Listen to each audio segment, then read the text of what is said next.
She told us that it's possible I have one faulty gene, and my husband also has a faulty gene which we contributed into making our baby, and that was what resulted to the spinal muscular atrophy. So subsequently, we'll be bringing a professional that will explain explicitly and medically on what spinal muscular atrophy is and how it comes about. Um, so she told us because of this, we'll have to test your two other kids. So the genetic doctor asked us to come see her in her office, and we went.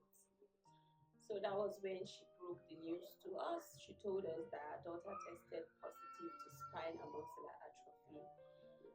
Yo, I was devastated. I was sad. I cried like never before, and because she told us what the impact was going to be on her life as a child living with that condition, and also on our lives as her parents. So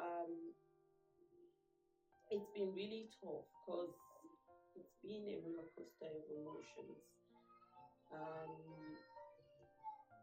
it's been emotionally draining, and it's taken a lot from us to mentally and even financially, because we've had to like buy a lot of things. We've had to like register her for physiotherapy sessions. Talking about physiotherapy, when we were in our home country,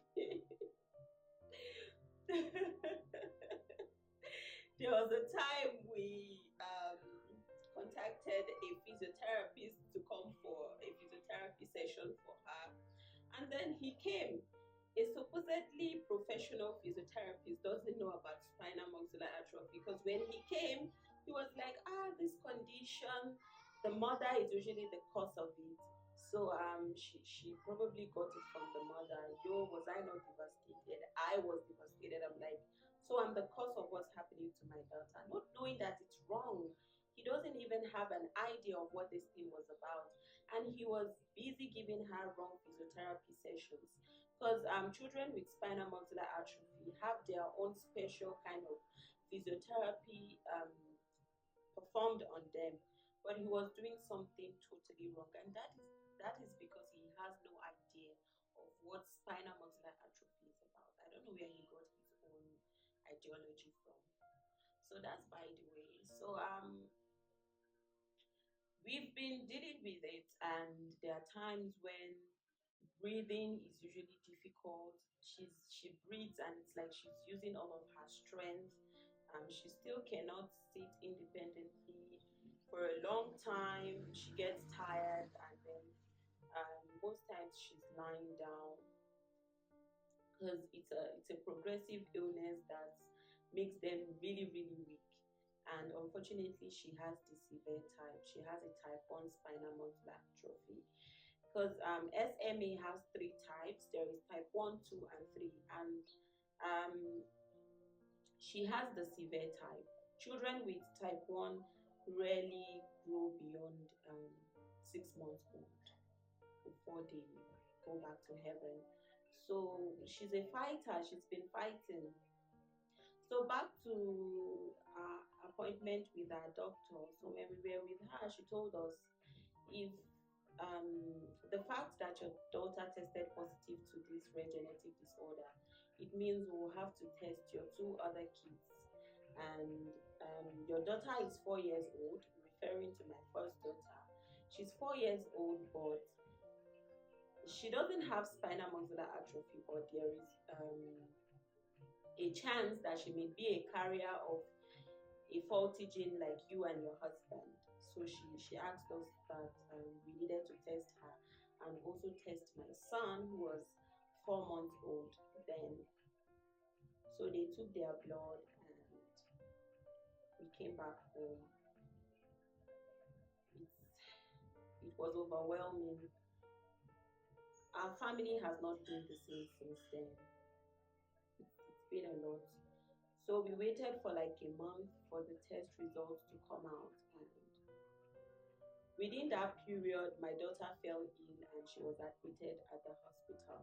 And while she was at the hospital, it was very severe this time. The chest infection was really, really severe, and the doctors were trying everything they could to stabilize her. And then it got to a point where the doctor came to me and she said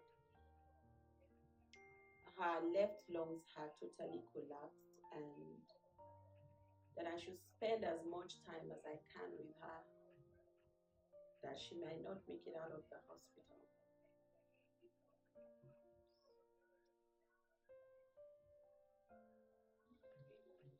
So the doctor said we needed to spend as much time as we could with her. And I was devastated. I didn't know what to do. But my girl is a fighter. She didn't give up. She kept fighting. She's like, Mommy, I'm not going anywhere. I'm here with you. So we stayed at the hospital for 2 weeks. But when it was a week and few days, I got a call from the genetic doctor and she told us, your results are out. And I was scared.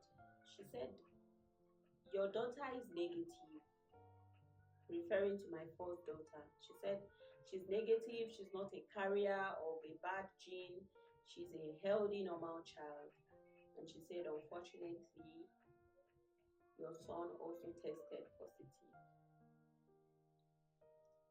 And he has the same spinal muscular atrophy as your daughter, type 1.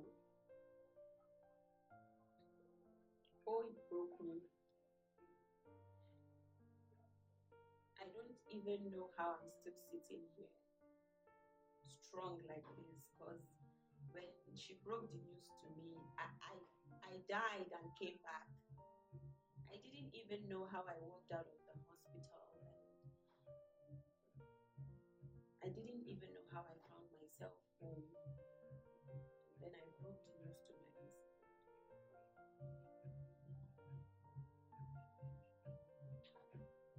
So my husband called the genetic doctor and she explained to him, she's like, yes, it's true, your son also has a type 1 SMA.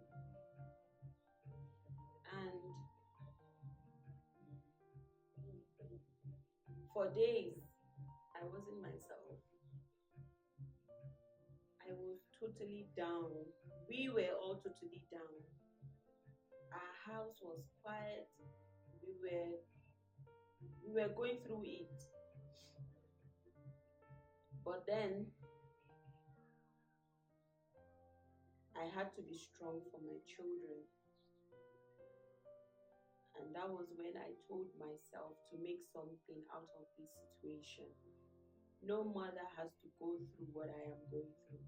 And no child should have to go through what my daughter has and is still going through. And the thought of the fact that my son has the same condition, oh, it breaks me all the time. And then I'm like, I need to speak up. I need to start this awareness. I need people to know that these rare genetic disorders are out there. They are real and they have great impact in the lives of those who are affected. And for those who are already living with these conditions, they need help, they need support. They need people to give them hope, to make them realize that they are not alone. Because it takes a lot from those who are affected, a whole lot. And we also need to spread awareness for facilities to be provided for these genetic testings. Also, it needs to be made a compulsory requirement for those who are getting married to get tested. Because you don't know if you have a faulty gene or if your partner also has the same faulty gene, and then hence kids with spinal muscular atrophy. You know, it's really surprising because these rare genetic disorders are very, very rare. And in the case of spinal muscular atrophy, Two couples with two faulty genes have only 25% out of 100% chances of having kids with spinal muscular atrophy. So when a couple both have faulty genes,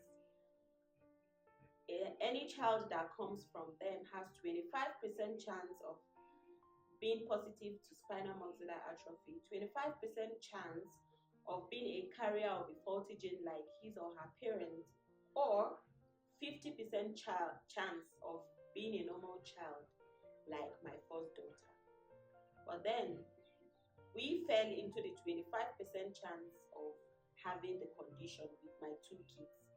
So imagine having to face that. So people need to know about these rare genetic disorders. This is just one out of many others out there. And a lot of people, even a lot of professionals, do not have adequate knowledge of these rare genetic disorders. So people need to be sensitized. People need to know about these rare genetic disorders, and it has to be taken seriously for people to get tested. So I can only talk about what I'm going through, but there are others out there who are going through the same thing that I am going through, or even worse. But we as a Black community, we don't like speaking up. But this is a safe space. There is nothing to be afraid or embarrassed about. It is a situation that we need to um, contribute in, and that we need to come out to tell our stories so we can help others that are going through the same things that we are going through, and also to spread awareness. Don't stop supporting Rare Alliance by Who Rule, and remember, every gene tells a story.